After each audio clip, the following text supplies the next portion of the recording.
चलिए आइए देखिए, तो भाइयों और बहनों आज हम लोग छोटा टॉपिक पढ़ने आ रहे हैं। टॉपिक का नाम क्या बताइए? Capital and revenue expenditure. देखो भाई, नॉर्मली कोई भी खर्चा को दो पार्ट में बांटा गया। किसी भी बिजनेस के लिए अगर आप बात करोगे खर्चा का, तो खर्चा कितना टाइप में बांटा गया बताइए? दो। एक होता है कैपिटल एक्सपेंडिचर और एक क्या होता है बताइए? Revenue expenditure. जितने भी बड़े बड़े चैप्टर्स थे वो हम लोग ऑलरेडी कर चुके हैं। इनकम एक्सपेंडिचर कर चुके हैं, सिंगल एंट्री कर चुके हैं, फाइनल अकाउंट कर चुके हैं, जो सबसे बड़ा बड़ा टॉपिक है आपका, बस समझे ना, डिप्रिसिएशन कर चुके हैं। तो ऑलमोस्ट बहुत सारे टॉपिक हम लोग कर चुके हैं और भी बहुत सारे चैप्टर हम लोग कर चुके हैं। तो अब छोटा छोटा टॉपिक करने का टाइम आ गया। माय डियर स्टूडेंट, आज का जो टॉपिक है उसका नाम है capital and revenue expenditure. Coaching का स्टडी मटेरियल में इसका प्रैक्टिकल दिया हुआ, प्रैक्टिकल मतलब सम्स, क्वेश्चन, जहां पे आपको आइडेंटिफाई करना रहेगा कि कौन सा कैपिटल एक्सपेंडिचर है और कौन सा रेवेन्यू एक्सपेंडिचर है। लेकिन आज के क्लास में, आज जो फर्स्ट क्लास है, इस क्लास में हम लोग क्या करने वाले हैं? इसका थ्योरेटिकल डिस्कशन करने वाले हैं, जिसके बेसिस पे आप ये आइडेंटिफाई कर पाइएगा कि कौन सा खर्चा कैपिटल एक्सपेंडिचर होता है और कौन सा खर्चा रेवेन्यू एक्सपेंडिचर होता है। तो आपको अभी क्या करना है? कुछ नहीं करना, प्यार से खाली सुनना है, बस सुन के चले, लिख के चले जाना है। भाइयों और बहनों, दो तरह का खर्चा किसी भी बिजनेस के लिए मेनली कितना खर्चा होता है बताइए? दो। किसी भी बिजनेस के लिए मेजरली, मेजरली मतलब मेनली कितना तरह का खर्चा होता है बताइए? दो। कितना तरह का खर्चा होता है बोलो ना? एक कौन सा खर्चा? कैपिटल। एक कौन सा खर्चा? एक कैपिटल है, दूसरा भी कैपिटल। एक कैपिटल है, दूसरा कौन बताइए? रेवेन्यू। तो कैपिटल एक्सपेंडिचर क्या होता है और रेवेन्यू एक्सपेंडिचर क्या होता है? सुनिए भाइयों और बहनों, लोकल भाषा में अगर हम लोग बोलेंगे तो कैपिटल एक्सपेंडिचर का मतलब बड़ा खर्चा। कैसा खर्चा बताइए? और रेवेन्यू एक्सपेंडिचर का मतलब छोटा खर्चा। कैसा खर्चा बताइए? छोटा।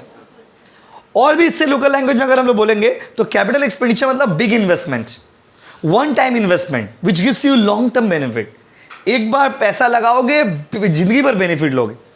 तो एक बार पैसा लगा के जब जिंदगी भर मजा लेते हो, इसको कौन सा एक्सपेंडिचर बोलते बताइए? कैपिटल। और वो एक्सपेंडिचर जहां पे आपको रेगुलरली खर्चा करना पड़ता है, डेली बेसिस में खर्चा करना पड़ता है, मंथली बेसिस में खर्चा करना पड़ता है, ईयरली बेसिस में खर्चा करना पड़ता है, इसको हम लोग क्या बोलते हैं बताइए? Revenue expenditure. तो what is the difference between capital expenditure and revenue expenditure? यही हम लोग अभी डिस्कस करेंगे डिटेल में। कॉपी में आपको दो डब्बा बनाना है, दो कॉलम बनाना है। एक कॉलम में लिखना है कैपिटल और एक में लिखना है रेवेन्यू। रुकिए रुकिए, लिखना है, अभी नहीं लिखना है, लिखेंगे लिखेंगे, रुक जाइए अभी। तो कैपिटल एक्सपेंडिचर क्या है, रेवेन्यू एक्सपेंडिचर क्या है, एक एक करके आपको हम बताते जाएंगे और उसका बारे में समझाते जाएंगे। इसके आज जो आप सुनोगे, समझोगे, इसके बेसिस पे आपको अगला दिन आइडेंटिफाई करना सिखाएंगे। आइडेंटिफाई मतलब क्वेश्चन में क्या करेगा ना, आपको 4 एग्जांपल दे देगा, बोलेंगे identify the nature of expenditure with reason. Oh my god, reason के साथ बताना होगा। कभी कभी रीजन देता है, कभी कभी रीजन नहीं देता है। अगर डायरेक्ट बोला तब तो ईजी हो जाता है, लेकिन जब रीजन के साथ देता है तब आप स्टूडेंट कंफ्यूज हो जाता है। उसको पता है कि ये कैपिटल एक्सपेंडिचर क्या है, रेवेन्यू एक्सपेंडिचर क्या है, लेकिन उसको ये नहीं पता है क्यों है। तो इसके लिए आपको आज डिटेल में सुनना हो। भाइयों और बहनों, कैपिटल एक्सपेंडिचर वो होता है जो लॉन्ग टर्म बेनिफिट देता है, रेवेन्यू एक्सपेंडिचर वो होता है जो शॉर्ट टर्म बेनिफिट देता है। कैपिटल एक्सपेंडिचर मतलब पैसा लगाओ एक बार, मजा लो बार बार।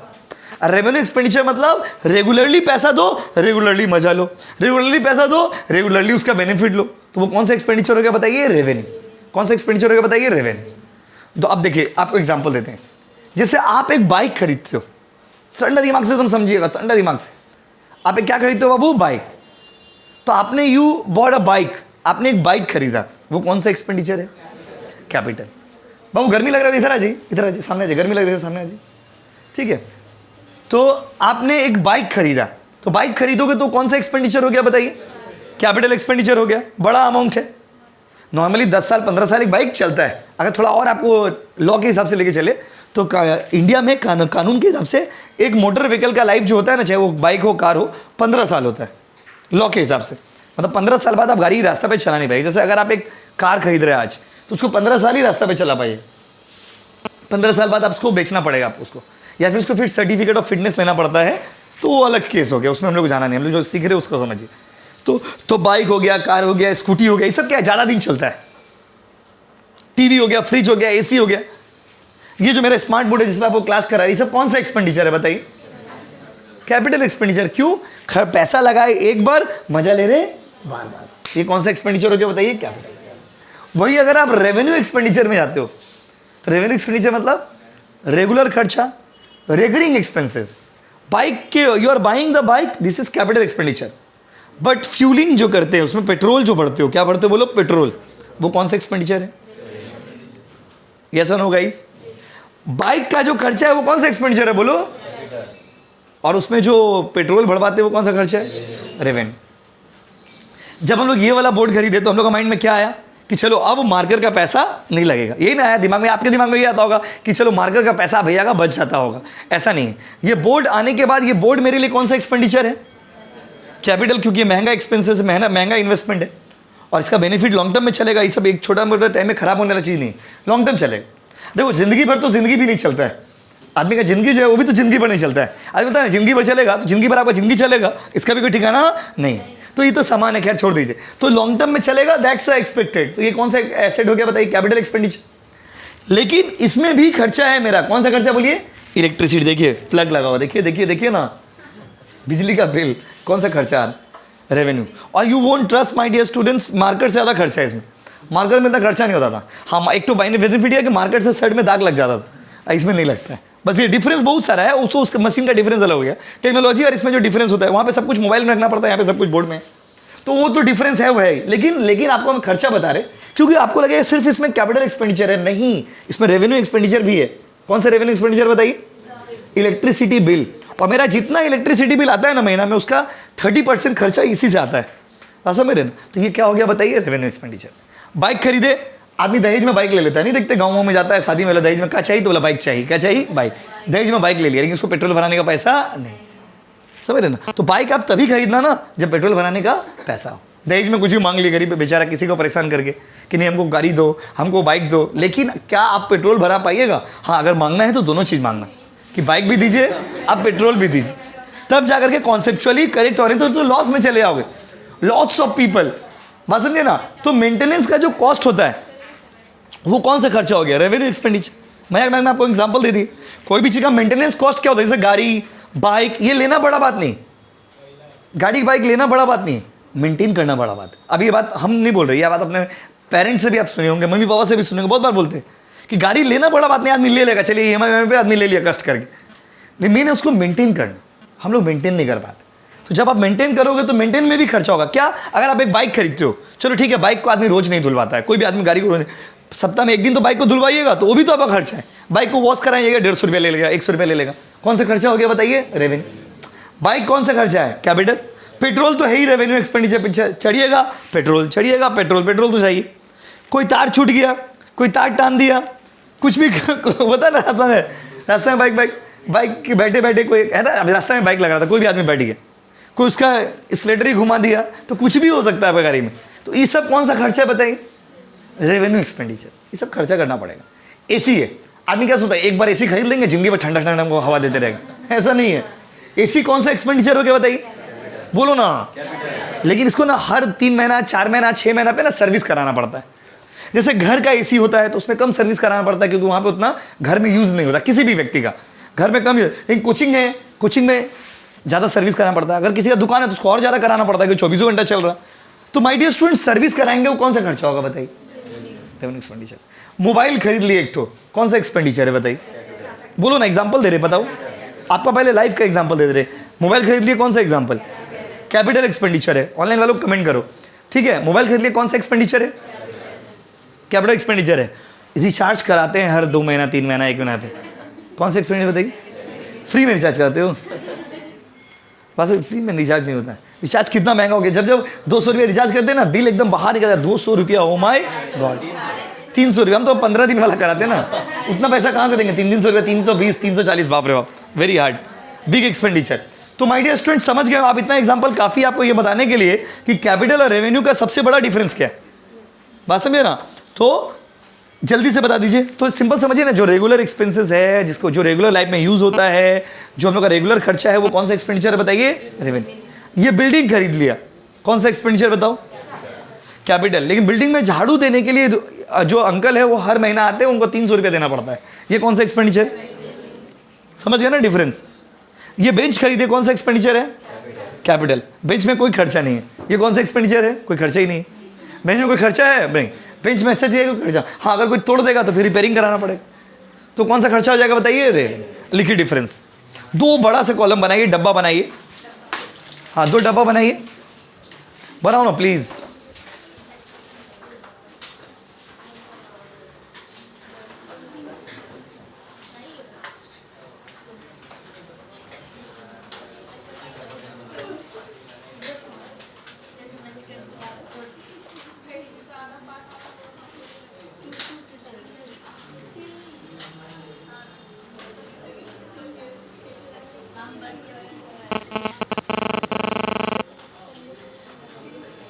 चलिए लिखिए,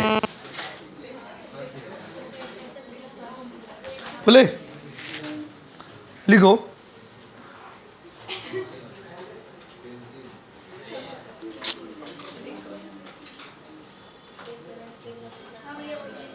चलिए लिखिए, कैपिटल दो डब्बा बना लिया अच्छा से। पहला डब्बा क्या बनाए हो? दूसरा डब्बा, पहला डब्बा कैपिटल, दूसरा डब्बा रेवेन्यू। कैपिटल का डब्बा लिखिए, इट इन्वॉल्व्स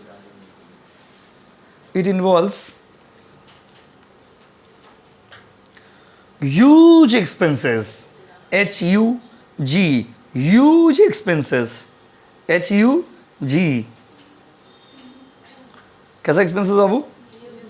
ह्यूज एक्सपेंसेस। इसमें खर्चा क्या होता है बाबू? ज्यादा। खर्चा क्या होता है बताइए? ज्यादा। उसमें लिखिए इट इन्वॉल्व्स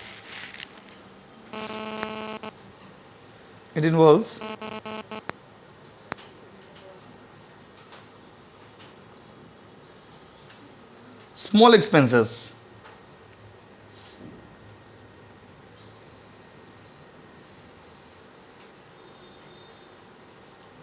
हो गया बाबू?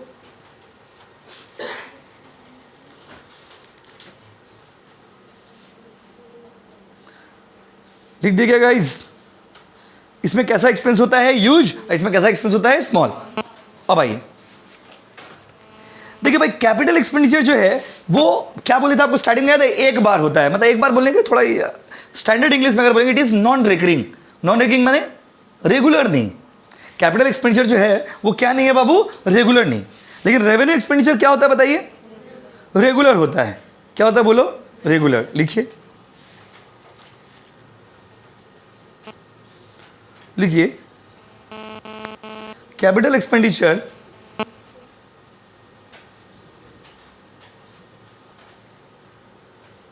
और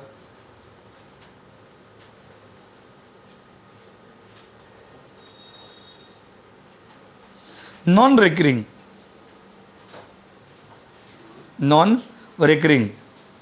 कैपिटल एक्सपेंडिचर कैसा होता है बाबू? नॉन रिकरिंग होता है। कैसा होता है बोलो? Yes, capital expenditure non recurring होता है। नॉन रिकरिंग होता है, इट्स नॉट रेगुलर। ये रेगुलर नहीं। और रेवेन्यू एक्सपेंडिचर लिखिए, it is recurring. It is recurring.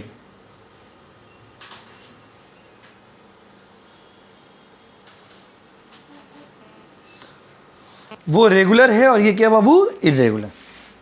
अच्छा, कैपिटल एक्सपेंडिचर जो चीज होता है, capital expenditure is actually the asset.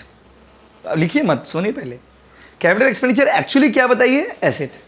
और revenue expenditure actually the expenses. दोनों में डिफरेंस है। Capital expenditure actually asset. हम आपको जितना भी एग्जांपल दिए, हम क्या एग्जांपल दिए? बाइक का एग्जांपल दिए, कार का एग्जांपल दिए, बिल्डिंग का एग्जांपल दिए, ये बोर्ड का एग्जांपल दिए। ये सारा चीज को अगर आप थोड़ा ठंडा दिमाग समझोगे तो ये सारा चीज क्या है? एक तरह से एसेट ही तो है। क्या सुनो गाइस? ये जितना भी खर्चा है ये सारा चीज क्या बताइए? एसेट। लेकिन रेवेन्यू एक्सपेंडिचर क्या होता है बताइए? Expense. Actually the expense. Expense मतलब खर्चा। एक्सपेंस मतलब क्या बाबू? खर्चा। ये सब एक्चुअली क्या है बाबू? खर्चा। क्या बताइए? खर्चा। लिखिए पॉइंट नंबर 2 3 कैपिटल एक्सपेंडिचर में लिखिए, these are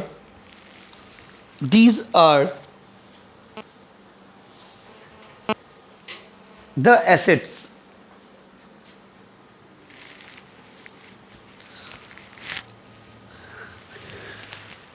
उसमें लिखिए these are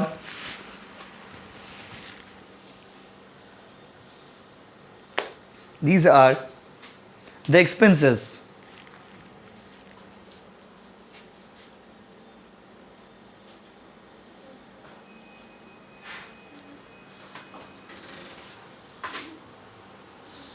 उसके बाद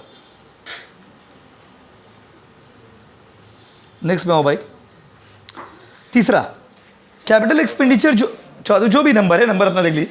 कैपिटल एक्सपेंडिचर जो है ना वो बैलेंस शीट में शो किया जाता है, क्योंकि एसेट है तो कहां शो होगा बताइए, बैलेंस शीट। कनेक्शन देखिए पॉइंट्स का। और रेवेन्यू एक्सपेंडिचर जो है वो कहां शो होता है बताइए, पीएल अकाउंट में। लिखिए कैपिटल एक्सपेंडिचर में लिखिए these are shown in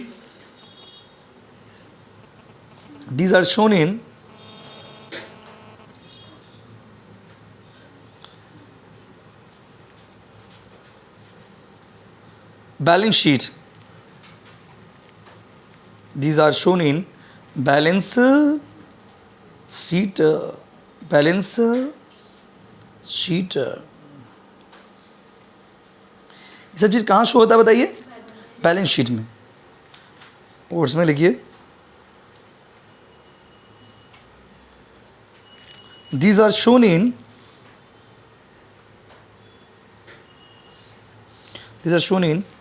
profit and loss account. लिखिए क्या ठंडा लग रहा है क्या, नहीं बाबा कुछ हो जाएगा आपको, मन कर दे रहे ऐसे कर रहे। देखिए हो गया। अच्छा थोड़ा और लिंक देखिए, कैपिटल एक्सपेंडिचर को रियल अकाउंट बनाया जाता है, क्योंकि एसेट को कौन सा अकाउंट बनाया जाता है, रियल अकाउंट। और ये रेवेन्यू एक्सपेंडिचर को, मतलब रेगुलर खर्चा को कौन सा अकाउंट में रखा गया है, नॉमिनल। लिखिए दीज आर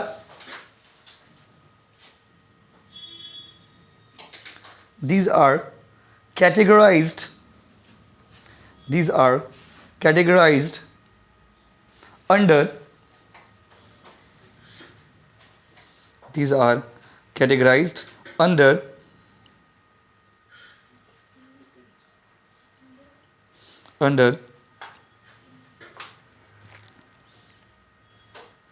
real account.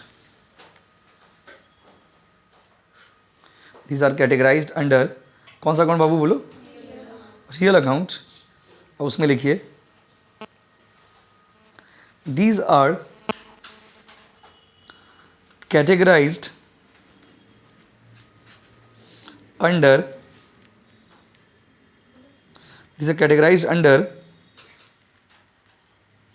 कौन सा अकाउंट बाबू, नॉमिनल अकाउंट। क्या बात है, लिखिए ये मत लिख दीजिए क्या बात है।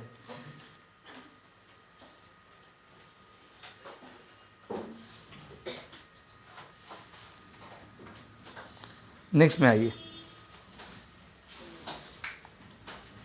अगला बोलो क्या है,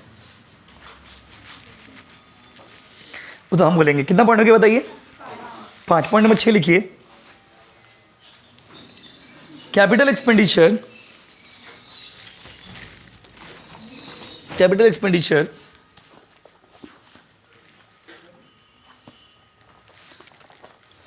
helps to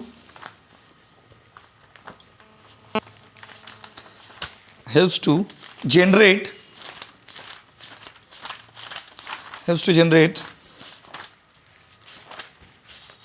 the revenue.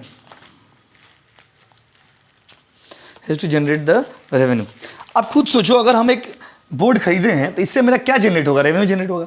कोई भी आदमी जब मशीन खरीदता है, मशीन से क्या होता है, सामान बनाता है, बना करके पैसा कमाता है। तो कैपिटल एक्सपेंडिचर आपको इनकम करने में हेल्प करता है, रेवेन्यू करने में, कमाने में हेल्प करता है। और रेवेन्यू एक्सपेंडिचर में लिखिए these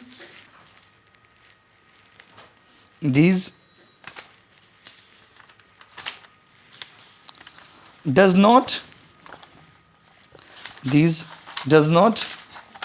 generate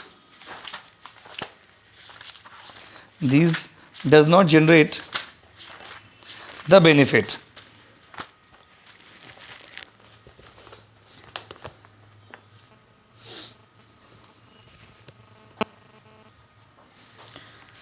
अच्छा कितना पॉइंट लिखिए बताओ, 7वां लिखिए कैपिटल एक्सपेंडिचर में, it is always external transaction. ये हमेशा से कैसा ट्रांजेक्शन है बताइए, एक्सटर्नल।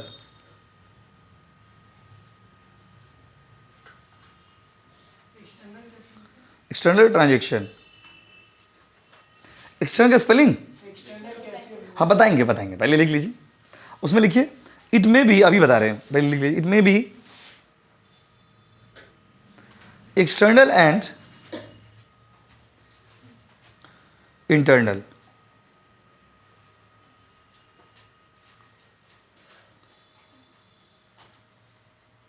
वो तो ओल्ड सिलेबस है ना, उसका तो ग्रुप नहीं है बाबू।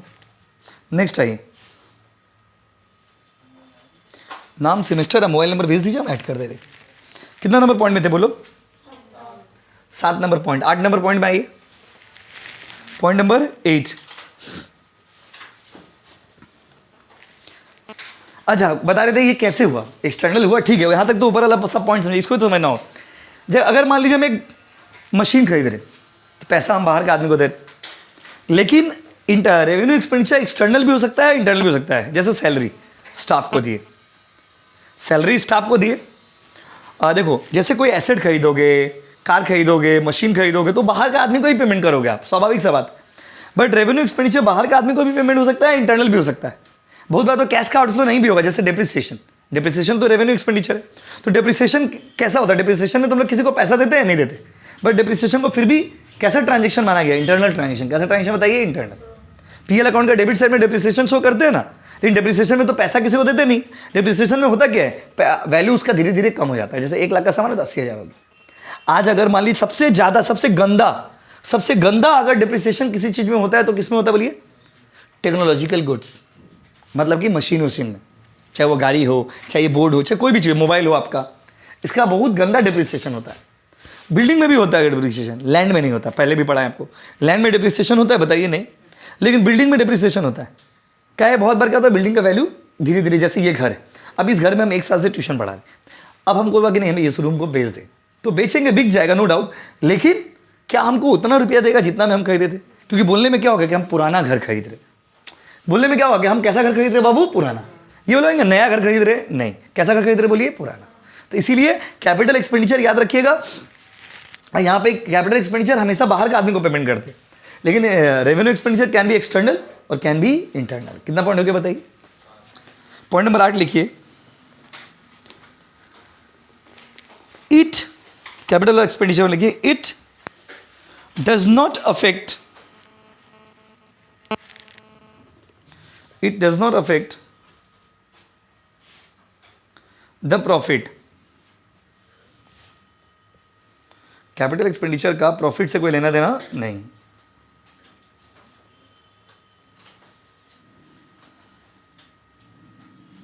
इट डज नॉट अफेक्ट क्या बाबू? प्रॉफिट। इसका प्रॉफिट से कोई लेना देना है नहीं। और उसमें लिखिए रेवेन्यू एक्सपेंडिचर में, इट इफेक्ट्स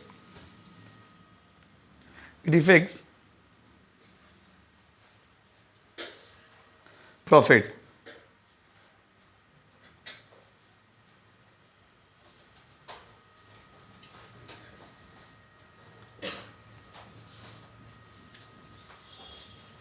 नेक्स्ट आइए, कितना पॉइंट लिख लिया बाबू बताइए? अगला पॉइंट लिखिए, पॉइंट नंबर 9, लास्ट पॉइंट लिखिए, कैपिटल एक्सपेंडिचर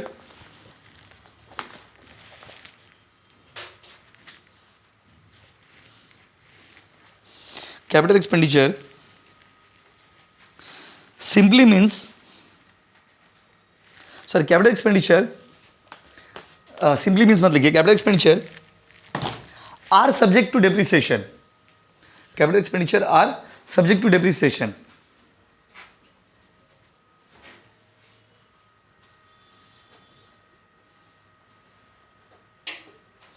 रेवेन्यू में लिखिए, it's subject to depreciation. Capital expenditure में डेप्रिसिएशन होता है, बट रेवेन्यू एक्सपेंडिचर में डेप्रिसिएशन नहीं होता। वो तो खर्चा है, उसमें क्या डेप्रिसिएशन होगा? कैपिटल एक्सपेंडिचर क्या है? एसेट्स है, तो उसमें क्या होता है बाबू? डेप्रिसिएशन। ठीक है, आपको क्या करना है, आपको ये देखो, एग्जाम्पल्स तो आपको हम स्टार्टिंग में ही बहुत सारा दे दिए थे, बट वो एग्जाम्पल लिखना नहीं। अब जब आप इसको ना पढ़ के आओगे तो अगला दिन जब आप आओगे तो हम लोग क्या करेंगे बोलिए? हम लोग आपको एग्जाम्पल्स दिया रहेगा, बुक में बहुत सारा क्वेश्चन है हम लोग का, बुक में स्टडी मैट में हम लोग क्या करेंगे, एक एक करके पढ़ते जाएंगे और आइडेंटिफाई करते जाएंगे कौन सा कैपिटल और कौन सा रेवेन्यू। तो अगला दिन आइडेंटिफाई करना, अपना इतना खाली रीडिंग करके आना, बस याद नहीं करना है। क्या करना बताइए? रीडिंग, बात समझे? चलिए थैंक यू सो मच। खाली रीडिंग मार के आओगे, क्या मार के आओगे? रेवेन्यू का नहीं लिखे तो उसमें डेप्रिसिएशन नहीं होता है, लिख दीजिए it does not amount to depreciation. लिखिए it does not amount to depreciation, इसमें डेप्रिसिएशन नहीं होता है।